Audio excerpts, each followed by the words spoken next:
أعوذ بالله من الشيطان الرجيم. بسم الله الرحمن الرحيم. السلام عليكم ورحمة الله وبركاته. وعليكم السلام ورحمة الله وبركاته. الحمد لله رب العالمين. ألف بين قلوبنا فأصبحنا بنعمته إخوانا. أشهد أن لا إله إلا الله وحده لا شريك له، وأشهد أن محمدا عبده ورسوله من لا نبي بعده. اللهم صل وسلم وبارك وأنعم على نبينا محمد وعلى آله وأصحابه ومن تبعهم بإحسان إلى يوم القيامة. أما بعد، رب اشرح لي صدري ويسر لي أمري واحلل عقدة من لساني يفقهوا قولي.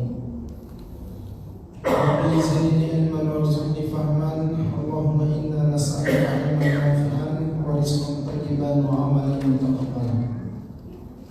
فقال الله تعالى في القرآن الكريم: أعوذ بالله من الشيطان الرجيم. يا أيها الذين آمنوا ادخلوا في السلم كافة ولا تتبعوا خطوات الشيطان إنه لكم عدو مبين. Sadaqallahu adzim. Yang saya hormati Ketua Pengurus Mushola Ikhlas beserta seluruh jajaran pengurus, asatidz dan ustadzah, para tokoh masyarakat, ayah dan bunda sekalian. Mudah-mudahan kita semuanya dimuliakan Allah di kehidupan dunia, selamat di kehidupan akhirat. Amin. Alhamdulillahirabbil alamin, kita dapat bersilaturahim di majelis ilmu di malam hari ini, Jumat malam. Saya sudah lama pengen mampir ke sini. Saya sering lewat ke siang. Apa sih? Apa tuh tulisannya depan itu? Rupanya ada taman surga di dalam sini. Panorama yang begitu indah. Ramadan yang lalu saya juga sempat minta untuk kesini, tapi qadarullah belum bisa saya penuhi, dan alhamdulillah malam hari ini bisa bersilaturahim. Mudah-mudahan silaturahim ini mendatangkan kebaikan buat kita semuanya, bertambah ilmu kita di majelis ilmu, dan bertambah juga hidayah. Karena kalau hadir di majelis ilmu, ilmunya saja yang bertambah, hidayah tidak. Itu Imam Syafi'i berkata, "Man izdada ilman lam yazdad hudan lam yazdad minallahi illa bihi." Sesiapa yang bertambah ilmunya tapi tidak bertambah hidayah, tidak bertambah dekat dia dengan Allah, maka tidak ada pertambahan pada dirinya kecuali dia akan bertambah jauh dari Allah. Nauzubillahi. Jadi pertambahan ilmu itu mesti diiringi dengan pertambahan kedekatan kita dengan Allah, dan juga pertambahan ketaatan, dan juga pertambahan hidayah. Kita syukur semua nikmat yang Allah karuniakan kepada kita, supaya Allah beri terus kita nikmat, bahkan apa yang belum kita dapatkan. Salawat kepada Rasulullah Muhammad SAW. Allahumma shalli ala Muhammad wa ala ali Muhammad. Bapak dan Ibu saudaraku sekalian yang dirahmati oleh Allah, saya diminta ceramah, saya nggak tahu temanya apa, bebas saja kata Bang Deddy. Ya, saya hanya ingin menyampaikan yang pertama, bahwa sesungguhnya majelis ilmu di waktu maghrib ini adalah satu majelis yang tepat. Kenapa demikian? Karena untuk menjaga keistiqomahan kita sholat maghrib berjamaah dan sholat isya berjamaah. Maghrib itu tidak sulit, karena banyak orang tidak punya pilihan waktu ketika dia sudah pulang kerja, kecuali dia pergi ke masjid. Tapi begitu dia pulang dari masjid ataupun musola, untuk hadir lagi ke masjid dan musola itu berat. Makanya Nabi SAW sampaikan, "Inna asqalas sholati 'alal munafiqina sholatul isya'i wa sholatul fajr." Sesungguhnya sholat yang paling sulit bagi orang-orang yang di dalam jiwanya ada sifat kemunafikan, itu ada dua sholat. Yang pertama adalah sholat isya, yang kedua sholat subuh. Nah, makanya ketika kita adakan kajian di waktu maghrib itu akan menahan orang untuk tidak pulang, sekaligus untuk mengistiqomahkan orang sholat isya. Kalau ini sama-sama kita sepakati terus, kita jaga sholat 5 waktu kita di masjid ataupun di musola, terutama yang 2 sholat itu, karena yang 2 ini yang berat, isya dan fajar atau sholat subuh, dan fadilahnya juga sangat besar. Man shallal isya fi jama'atin ka'annama qama nisfal lail. Sesiapa yang melakukan sholat isya secara berjamaah itu sama seperti dia mendapatkan pahala menghidupkan separuh malam. Padahal habis isya itu dia terlelap tidur, tidak ada terbangun sama sekali, tapi dia dapat pahala kebaikan menghidupkan separuh malam karena dia jaga sholat isya secara berjamaah. Dahsyatnya lagi kalau sholat subuh, wa man shalla subha fi jama'atin fa ka'annama ahyal lail kullu. Sesiapa saja yang menjaga sholat subuh berjamaah, dan itu pasti tempatnya di masjid atau di musola, maka seakan dia mendapatkan pahala kebaikan menghidupkan satu malam penuh. Makanya jaga sholat isya ini agar ringan bagi kita untuk melaksanakan kewajiban sholat yang lainnya. Juga begitu juga dengan sholat subuh. Dalam riwayat yang lain, apalagi ini kan cukup jauh rumahnya ya, dari musola jauh ya. Saya lihat jaraknya lumayan jauh juga ke sini. Tapi sebaik-baik orang pergi ke masjid atau musola itu berjalan kaki. Ya, dalam satu riwayat hadis Imam Muslim radhiyallahu taala anhu mengungkapkan hadis Nabi sallallahu alaihi wasallam, "Basyiril masyai'in fi zulmi bin nurit tam yaumil qiyamah." Berikanlah kabar gembira kepada siapa saja yang jalan kaki. Masyai'in dari kata masyayamshi, itu berjalan kaki. Ustaz tak jalan kaki. Kalau saya jalan kaki besok baru sampai sini. Rumah saya di ujung Pamang sana. Ya. Jadi, tapi kalau saya di rumah, saya mesti jalan kaki ke masjid dan cukup jauh. Karena mengamalkan hadis riwayat Muslim, berilah kabar gembira ke siapa saja yang berjalan kaki dalam kegelapan. Lumayan gelap juga kan jalan-jalan menuju musola Ikhlas ini, bahwa nanti di hari kiamat dia akan mendapatkan cahaya yang sempurna di sisi Allah Subhanahu wa taala. Jadi apa yang saya sampaikan ini adalah merupakan motivasi buat diri saya dan buat kita semuanya agar berazam melazimkan diri kita sebisa mungkin menjaga sholat 5 waktu ini di masjid atau di musola, dan itu kita lakukan secara berjamaah. Sholatul jama'ati afdalu min sholatil fardhi bisab'in wa 20 darajah. Satu kali sholat berjamaah lebih utama daripada sholat sendiri dengan 27 derajat. Kebanyakan orang memahami hadis ini, itu dianggapnya sholat 5 waktu itu kalau berjamaah 27 derajat, kalau sendiri-sendiri cuma dapat 1. Padahal maknanya itu 1 kali sholat. Kita sholat 5 kali dalam sehari dan semalam. 1 kali dapat 27 derajat kebaikan dari Allah Subhanahu wa taala. Kalau 5 kali berarti 135 derajat kebaikan. Kalau kita melakukannya sendiri-sendiri, kita hanya mendapatkan 5 saja. Per sholat itu kita dapatkan 1 kali 5 menjadi 5. Berarti yang loss dari kita ketika kita hanya memilih untuk sholat sendiri itu 130. Kalau hitung-hitungan orang awam, pedagang, ya, itu pasti dia rugi, dan dia pasti nggak mau memilih rugi. Pasti dia senantiasa memilih untuk orang kita ini paling banyak pedagang, paling banyak pebisnis, usaha. Hitung-hitungan itu nggak dibawa tuh kepada hadis Nabi. Padahal itu jelas satu kali sholat itu 27 derajat lebih utama daripada sholat sendiri. Dalam riwayat yang lain bi 25 derajat. Dalam riwayat yang lain 25 derajat. Apakah 25 atau 27? Yang jelas jauh sekali perbandingannya untuk satu kali sholat.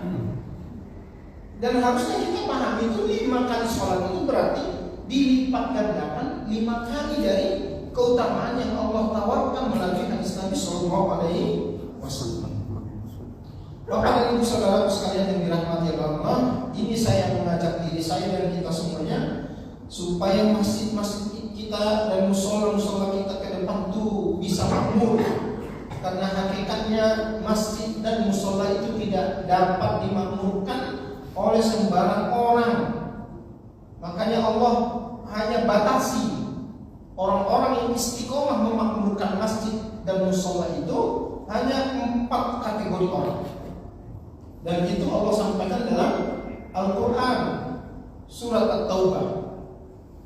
Innama ya'muru masajidallah. Innama itu dalam bahasa Arab itu maknanya bentuknya adalah harful hasar. Harful hasar itu maknanya pembatasan. Hanyalah, dalam bahasa Inggris exception, ya, pengecualian bagi orang khusus spesial yang mampu senantiasa memakmurkan masjid. Maka bahasanya juga Allah pakai itu dengan kata kerja yang bentuknya fi'il mudhari. Innama ya'muru. Ya'muru itu artinya adalah selalu memakmurkan. Kalau selalu itu artinya bukan sesekali datang, sesekali enggak, atau kadang-kadang datang, atau nunggu mood baru datang. Enggak gitu. Ya'muru itu ya selalu. Statusnya dalam kaidah bahasa Arab itu dia fi'lun mudhari. Kalau dalam bahasa Inggris itu apa? Present continuous tense. Hari ini iya, nanti iya, nanti juga iya, nanti iya. Itu artinya secara kontinu. Maka kehadiran orang-orang yang Allah kategorikan 4 golongan di ayat itu spesial dan itu istimewa banget. Makanya Allah batasi dengan huruf innama itu supaya tidak semua orang masuk dalam kategori. Sesungguhnya hanya orang-orang yang senantiasa memakmurkan masjid-masjid Allah itu. Masjid-masjid itu di situ bentuknya adalah jamak. Itu supaya kita memahami bahwa yang Allah sampaikan di situ itu bukan hanya kekhususan kepada Masjidil Haram yang ada di Mekah atau Masjid Nabawi yang ada di Madinah, tapi masjid mana saja. Masjid secara umum, masjid tempat sujud. Kalau di Indonesia ini dikategorikan diantaranya ada yang Masjid Raya, Masjid Agung, kemudian Masjid Paripurna atau Musola atau Al-Jami dan lain sebagainya. Itu semuanya masuk kategori masjid. Masoji. Masoji itu bahasa Arab, Pak. Ya, jamak dari kata masjid. Kalau masjid 1, kalau 2 masjidani. Kalau dia banyak lebih dari 2, 3 sampai tidak terbatas itu masajid namanya. Bahasa Arab masoji, termasuknya musola Ikhlas. Innama ya'muru masajidallah. Sesungguhnya hanyalah orang-orang yang selalu memakmurkan masjid-masjid Allah itu. Yang pertama, man amana billahi wal yaumil akhir. Orang yang punya iman kepada Allah dan hari akhir. Orang kafir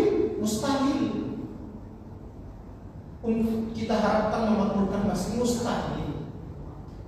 Hanyalah orang-orang yang beriman kepada Allah dan hari akhir. Beriman kepada Allah dan hari akhir itu bukan hanya sekedar identitas keislaman. Kalau setiap orang yang punya identitas Islam lantas dia masuk kategori itu, maka tidak ada orang Islam ketika ada seruan azan untuk menunaikan sholat kecuali dia hadir di masjid atau hadir di musola. Tapi tidak ada, kan tidak. Jadi identitas Islam itu tidak menjamin orang beriman kepada Allah dan beriman kepada hari akhir. Siapa mereka orang-orang yang beriman kepada Allah dan hari akhir ini? Adalah orang-orang yang punya karakteristik hidup dengan sifat robbaniyah. Dulu Bang Dede punya apa itu? Radio robbani. Ya, robbaniyah. Apa itu?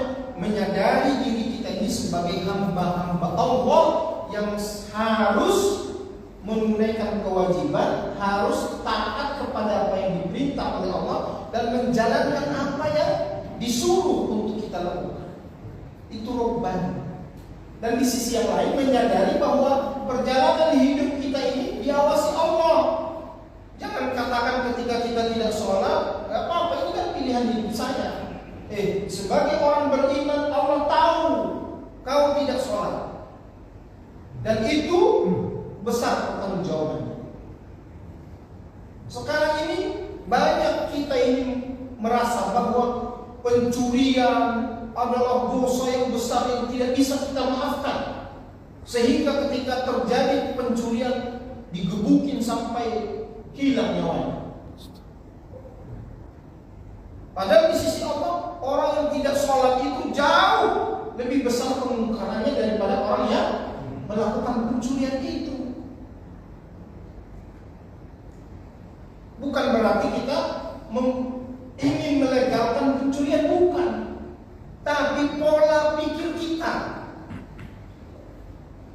menilai orang yang melakukan dosa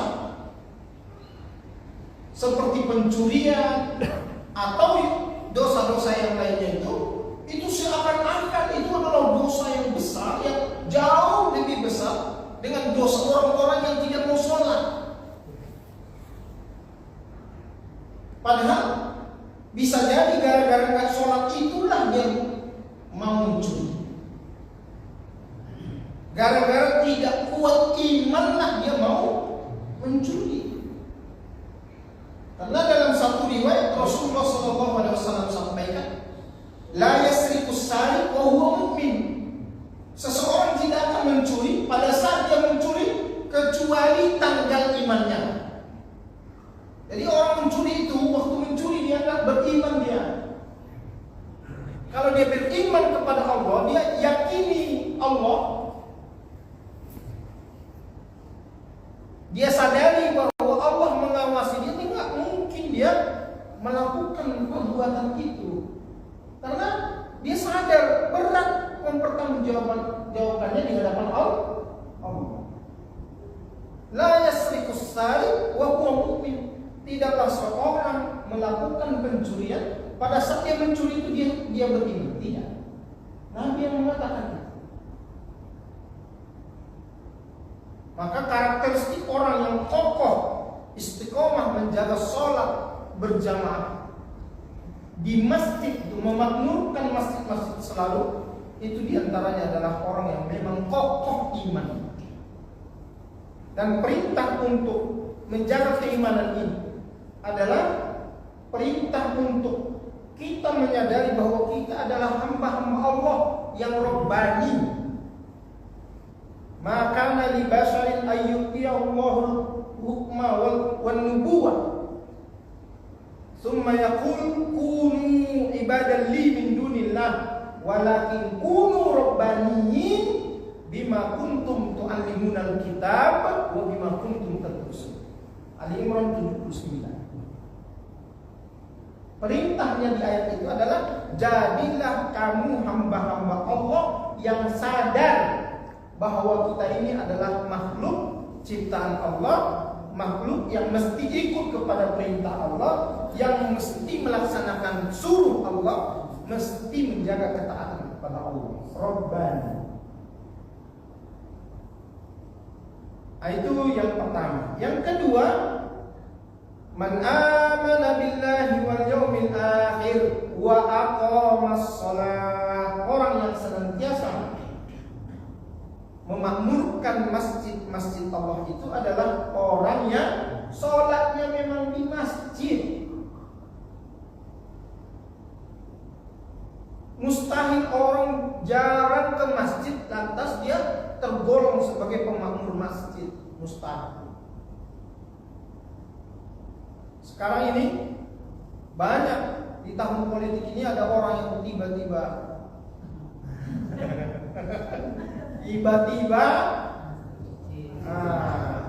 hadir ke masjid.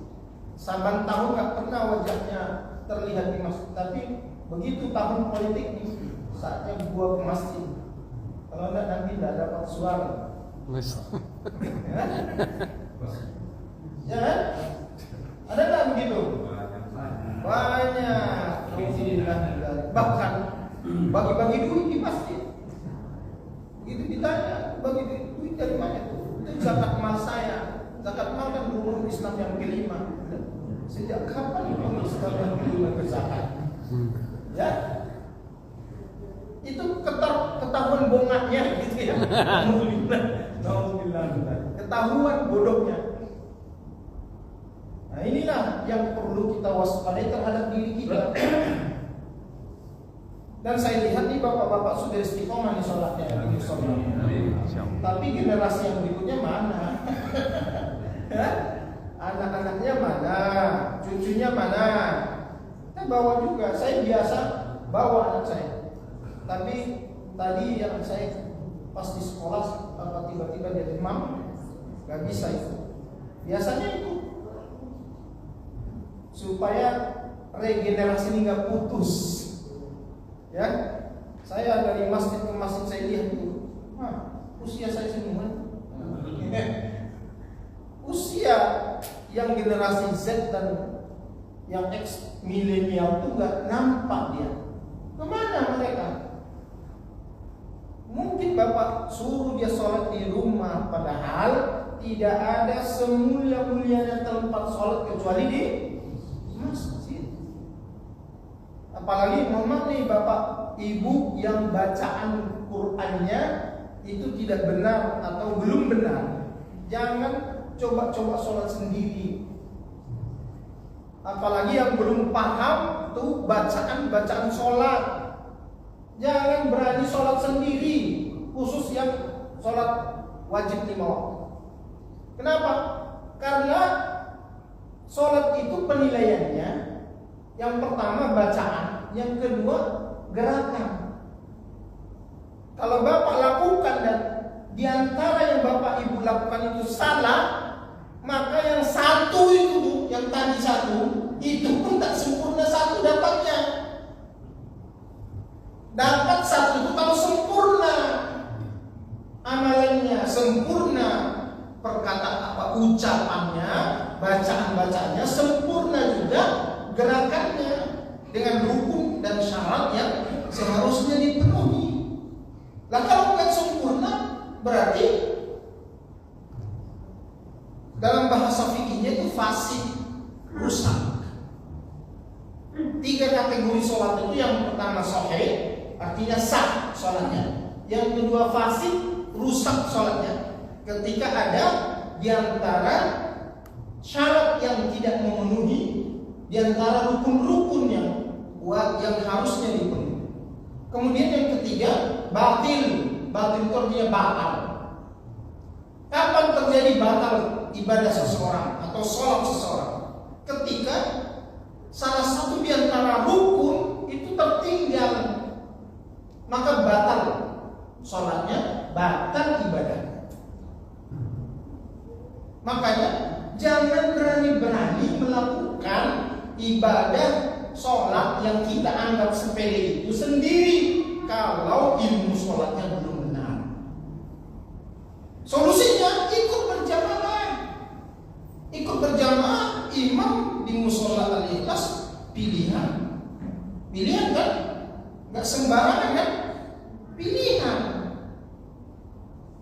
Nabi bersabda, "Innama ju'ilal imam liyutamma bihi."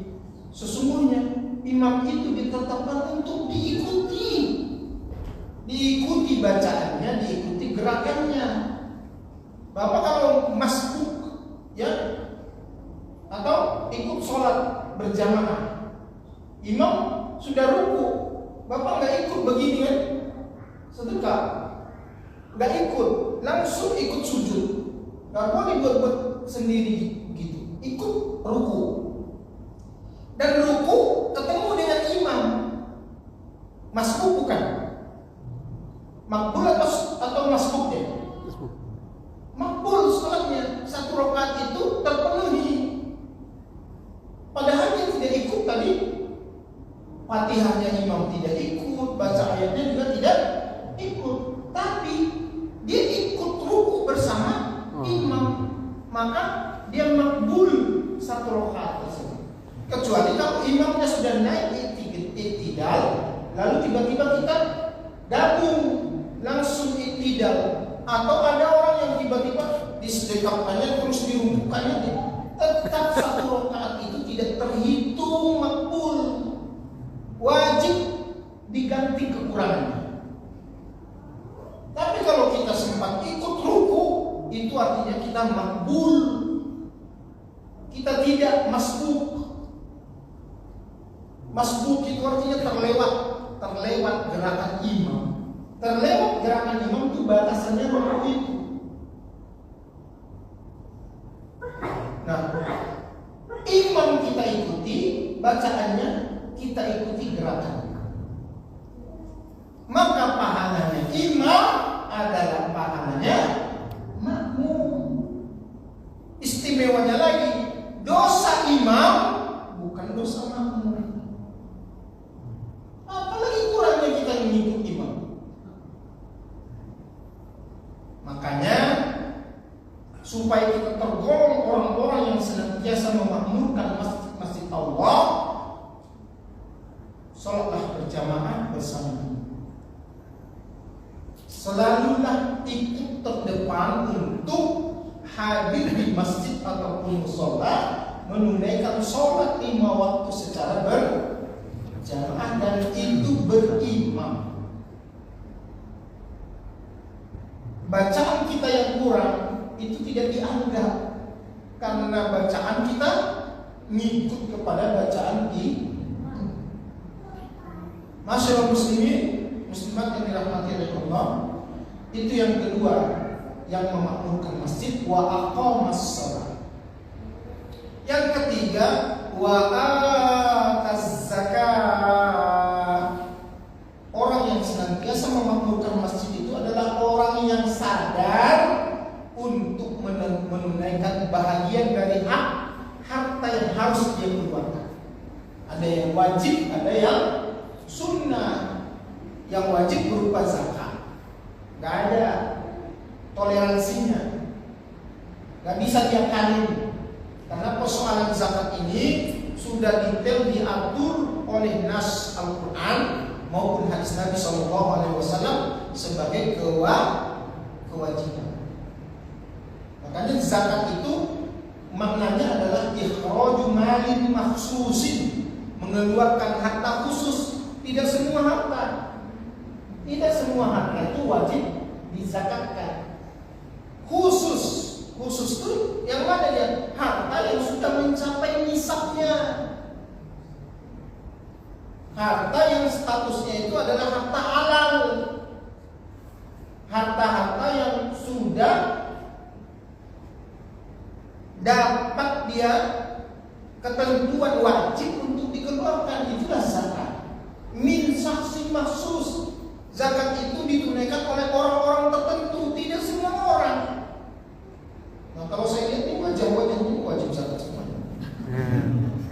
Ya, tinggalnya aja di perumahan kan. golongan tertentu, syaksin maksus, fi kailin maksus, pada ukuran tertentu. Makanya ada ketentuan misal mencapai setara dengan 85 gram emas, harta kita tertahan dalam putaran 1 tahun, namanya haul, wajib kita keluarkan zakat.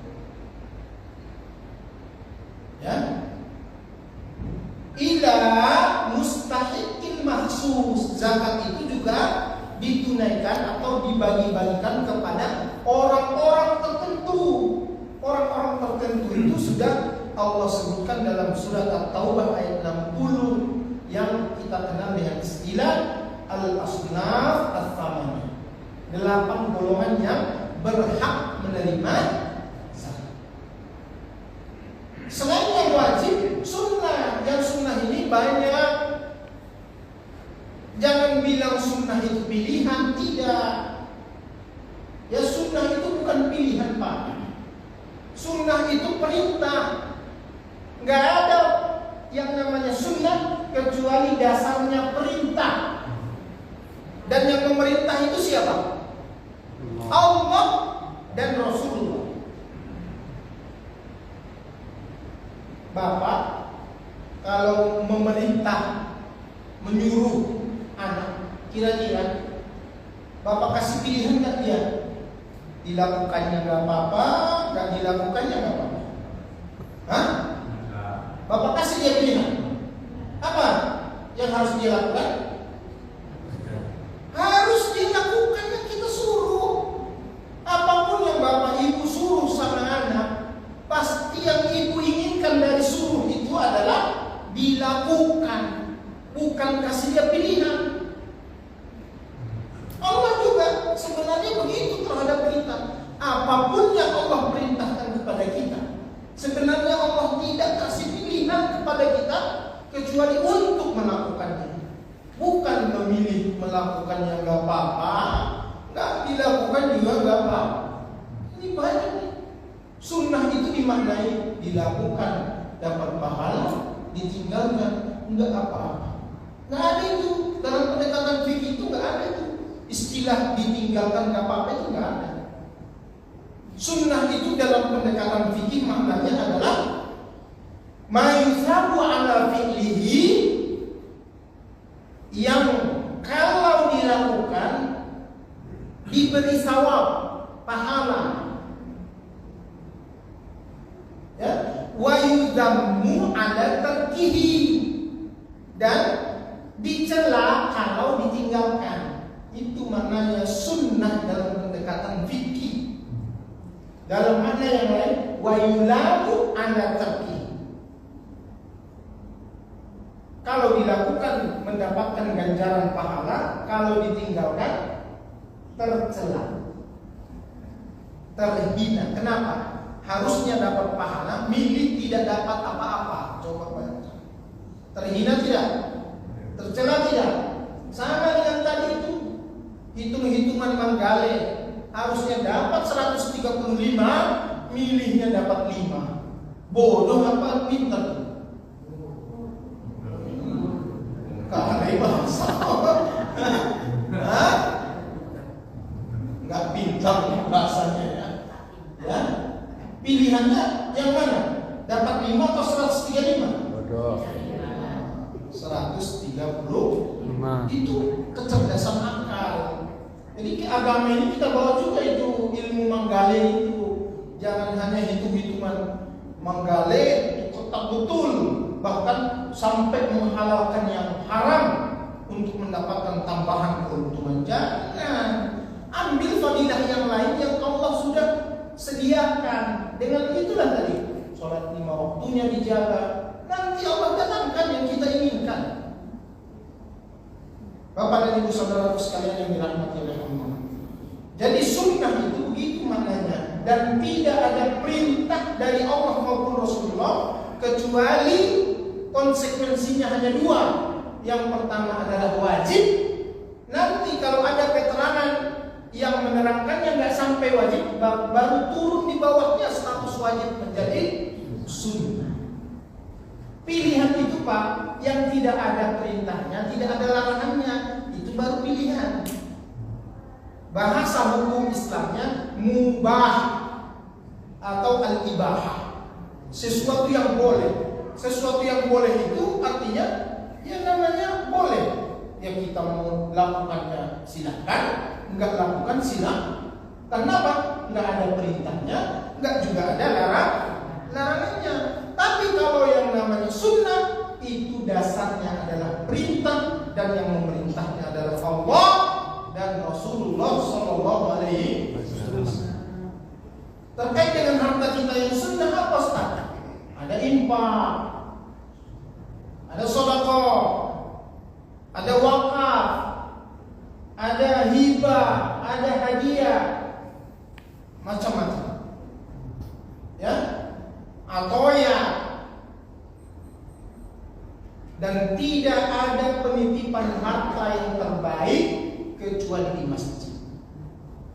Nabi dalam sirah Nabawiyah, masjidlah yang menjadi pusat pengelolaan harta negara. Baitul malnya Nabi itu di masjid. Dan orang-orang yang mengelola harta itu adalah orang-orang yang memang selalu hadir di masjid, sehingga tidak ada penyelewengan. Ustaz banyak ini pengurus masjid penyelewengan. Nah, itu beda tuh. Ya, tapi harusnya kalau terjaga sholat 5 waktunya, dia tidak akan pernah menyelewengkan. Karena hakikatnya sholat juga mencegah dari perbuatan keji dan wa aqimis sholata innas sholata tanha 'anil fahsya'i wal munkar. Ayah dan bunda saudaraku sekalian yang dirahmati Allah, ini saya tekankan betul. Tidak ada penitipan harta yang terbaik kecuali di masjid. Makanya kita berdayakan masjid musola kita untuk menjadi sentral semua kebutuhan masyarakat itu. Kalau bisa solusinya ada di masjid atau di musola. Nah, itu yang memakmurkan masjid. Yang ketiga, yang sadar bahwa bagian dari hartanya harus dia keluarkan, baik itu yang wajib maupun yang sunnah. Nyaman nggak kita sholat di musola di Bapak Ibu? Saya rasa tidak ada rumah semewah apapun yang lebih nyaman sholat ya di rumahnya itu dibanding dia di musola. Dengan kondisi yang seperti ini saja ya. Padahal tidak terlalu istimewa. Ya. Ini singgungan supaya yang kurang diperbaiki. Ya, yang begini saja ini saya sudah bisa menjamin tidak ada di rumah Bapak sebesar apapun rumah di situ tuh yang lebih nyaman sholat ketimbang di musola dengan imam pilihan kita. Ya, maka selalulah hadir untuk memakmurkan masjid dan musola kita.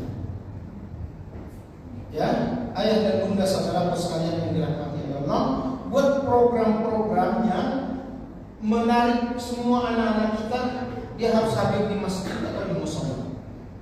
Remaja harus hadir di masjid dan di musola. Harus dibina di masjid dan di musola. Kalau bisa dimabitkan setiap malam akhir pekan, semua anak-anak remaja itu di sini tidurnya. Allah. Datangkan ustaz-ustaz, banyak ustaz, jangan saya. Ya, banyak ustaz-ustaz tuh yang bisa didatangkan di sini. Nanti bisa kita suplai dari Dewan Masjid untuk melakukan pembinaan. Sorenya kasih dia fasilitas pencak silat atau apapun supaya dia kokoh sebagai remaja-remaja yang punya kekuatan fisik. Malam harinya kita sirami dengan ilmu dan juga sentuh spiritualitas jiwa-jiwanya agar tidak menjadi gelap. Kemudian yang terakhir yang memakmurkan masjid-masjid itu adalah walam yakhshatillah, yaitu orang-orang yang dalam hidupnya nggak ada lagi rasa takutnya kecuali hanya kepada Allah. Kalau orang masih punya rasa takut kepada manusia, berat kakinya untuk melangkah ke masjid. Ya,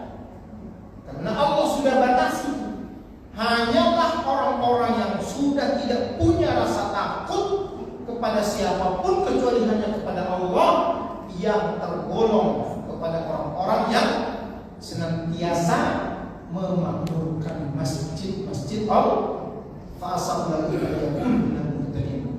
Dan dengan demikian mereka itulah golongan orang-orang yang senantiasa mendapatkan hidayah dari Allah Subhanahu. Bapak dan Ibu saudara sekalian yang dirahmati Allah, inilah yang dapat saya sampaikan dalam tausiah singkat. Kita bisa bersilaturahim di majelis ilmu di malam hari ini, mudah-mudahan bermanfaat. Yang benar dari Allah Subhanahu wa taala dan yang salah itu adalah karakteristik yang melekat dari jiwa dan pribadi saya sebagai manusia biasa. Aku qouli hadza astaghfirullah li wa lakum wa lisa'iril muslimina min kulli dhanbin fastaghfiruhu innahu huwal ghafurur rahim. Allahumma anfa'na bima 'allamtana wa 'allimna ma yanfa'una warzuqna ilman tanfa'una fid dunya wad dunya wal akhirah. Allahumma habib lana al-iman wa zayyinhu fi qulubina wa karih ilayna al-kufra wal fusuq wal isyan waj'alna minal rasyidin. Allahumma anfa'na bima 'allamtana wa 'allimna ma yanfa'una warzuqna ilman tanfa'una fid dini wad dunya wal akhirah. Rabbana atina fid dunya hasanah wa fil akhirati hasanah wa qina adzabannar. Walhamdulillahi rabbil alamin. Subhanakallahumma wa bihamdika asyhadu an la ilaha illa anta astaghfiruka wa atubu ilaik. Wassalamualaikum warahmatullahi wabarakatuh. Waalaikumsalam.